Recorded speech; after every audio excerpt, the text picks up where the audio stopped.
बिस्मिल्लाहिर्रहमानिर्रहीम। मैं गौहर एजेंसी के वसीले से तमाम नाज़रीन को और तमाम मोमिनीन और मोमिनात को 13 रजब के मुबारक मौके पर खुश आमदीद कहना चाहता हूँ और सबको मुबारकबाद देना चाहता हूँ। जैसा कि आप सब जानते हैं कि अमीरुल मोमिनीन हज़रत अली इब्न अबी तालिब कायनात की वाहिद शख्सियत हैं कि जिनकी विलादत अल्लाह के घर में हुई, जिनकी विलादत खाने काबा में हुई। और ये वो हकीकत है कि जिसको फ़कत शिया मुहद्दिसीन और शिया उलमा ने नहीं लिखा है, बल्कि अहले सुन्नत के बड़े बड़े उलमा, अकाबरीन और मुहद्दिसीन ने इसको अपनी अपनी किताबों में नक़ल किया है। जैसे उसमें सबसे बड़ा नाम है इमाम हाकिम निशापुरी। उन्होंने एक हदीसों की किताब कई जिल्दों में लिखी है, अल मुस्तदरक।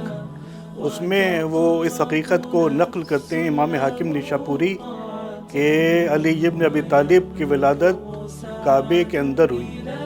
इसी तरीके से इंडिया के एक बहुत बड़े अहले सुन्नत मुहद्दिस और आलिम शाह वलीउल्लाह हक देहलवी, मुहद्दिस देहलवी जिन्हें कहा जाता है, उन्होंने भी इस हकीकत को लिखा कि अली इब्न अबी तालिब की विलादत काबे के अंदर हुई। और उसके अलावा वो लिखते हैं कि ना अली से पहले किसी की विलादत काबे में हुई और ना अली के बाद किसी की विलादत काबे में हुई।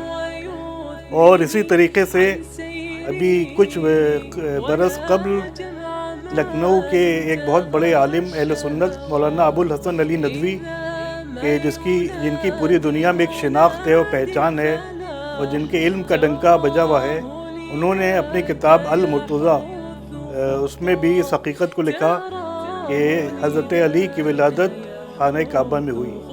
तो अली वो वाहिद शख्सियत हैं कि जो खाने काबा में पैदा हुए। तो इसी मुनासिबत से मैं अब तमाम मोमिनीन और मोमिनात और अहले विला और तमाम आलम इस्लाम को मुबारकबाद देना चाहता हूँ। लेकिन इसी के साथ साथ मेरी गुजारिश ये है कि फ़कत नज़रों पर हम लोग इक्तफ़ा ना करें, फ़कत जश्न पर इक्तफ़ा ना करें, फ़कत महफ़िल मीलाद करके हम लोग ये ना समझें कि हमने ज़िम्मेदारी को अदा कर लिया। हमको कोशिश करना चाहिए कि हम अमीरुल मोमिनीन की सीरत पर थोड़ा बहुत चलने की कोशिश करें। अगर पूरा तो मुकम्मल तौर पे तो हम लोग नहीं चल सकते, क्योंकि वो मासूम थे और जो उनकी मारिफत का आलम था हम उसका यानी तसव्वुर भी नहीं कर सकते। लेकिन अगर उनकी तालीमात पर हम कुछ भी चलने की कोशिश करें इस 13 रजब की मुबारक दिन, तो इंशाअल्लाह हमारी आखिरत भी कामयाब होगी और हमारी ज़िंदगी भी कामयाब होगी। अभी मैं एक किताब पढ़ रहा था, उसमें लिखा है कि अमीरुल मोमिनीन ने अपनी क़ुव्वत बाजू की कमाई से 1000 ग़ुलाम राह खुदा में आज़ाद किए। 1000 ग़ुलाम आज़ाद करने के लिए कितनी बड़ी रकम की ज़रूरत होगी उस ज़माने में। इसका मतलब ये कि अमीरुल मोमिनीन मेहनत और मशक्क़त करके जो माल कमाते थे उसको अल्लाह के बंदों की ज़रूरियात को पूरी करने में सर्फ करते थे। तो 1000 ग़ुलाम अमीरुल मोमिनीन ने राह खुदा में आज़ाद किए। अब ये वो ज़माना नहीं है कि जो ग़ुलामी का ज़माना हो, जो कनीज़ी का ज़माना हो। तो हम भी क़ुर्ब खुदा हासिल करने के लिए जो अल्लाह के बंदे हैं उनकी ज़रूरियात ज़िंदगी को पूरा करने की कोशिश करें।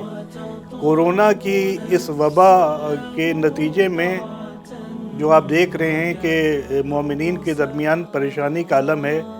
बच्चों की फ़ीस जमा नहीं हो पा रही है, बिज़नेस ठप पड़ गए हैं, महंगाई की वजह से घरों का राशन मंगाना तक मुश्किल होता जा रहा है, इलाज इतना महंगा हो गया है, बेरोज़गारी की क्या सूरत हाल है। तो हम ग़ुलाम इस ज़माने में ख़रीद कर अल्लाह की राह में नहीं दे सकते, लेकिन कम से कम मोमिनीन और मोमिनात की मुश्किलें दूर करने की कोशिश तो कर सकते हैं।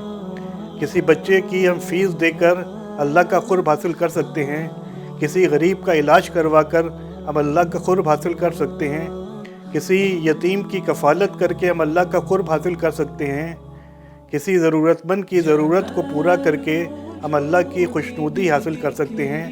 تو انشاءاللہ اگر ہم یہ کریں گے تو حدیثوں کی روح سے یہ ہمارے گناہوں کا کفارہ ثابت ہوگا۔ تو آج 13 رجب کے مبارک دن میرا تمام کمیونٹی کو یہ پیغام ہے کہ وہ چیریٹی کے میدان میں آگے آئیں، اپنے مومن بھائیوں اور اپنے مومن بہنوں کی مدد کے لیے آگے آئیں، جتنا ان سے ہو سکتا ہے وہ اللہ کی رضا کے لیے خاموشی کے ساتھ کنٹریبیوٹ کریں۔ اور جو سرمایہ دار حضرات ہیں، اللہ نے جن کو مال و دولت سے نوازا ہے، وہ بڑے پیمانے پر مومنین اور مومنات کی مدد کر کے اس دنیا کو بھی کامیاب کریں اور آخرت کو بھی کامیاب کریں۔ فقط زبانی محبت کے دعوے سے کام نہیں چلے گا جب تک کہ عمل کے ساتھ محبت نہ ہو۔ جیسا کہ معصومین کی روایت سے ثابت ہوتا ہے کہ محبت فقط زبانی نہ ہو بلکہ عمل کے ساتھ ہو۔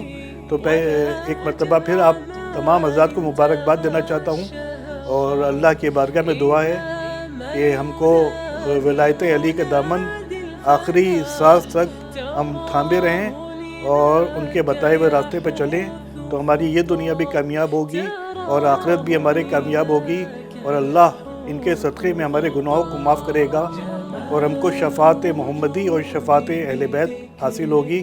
وآخر دعوانا ان الحمد للہ رب العالمین۔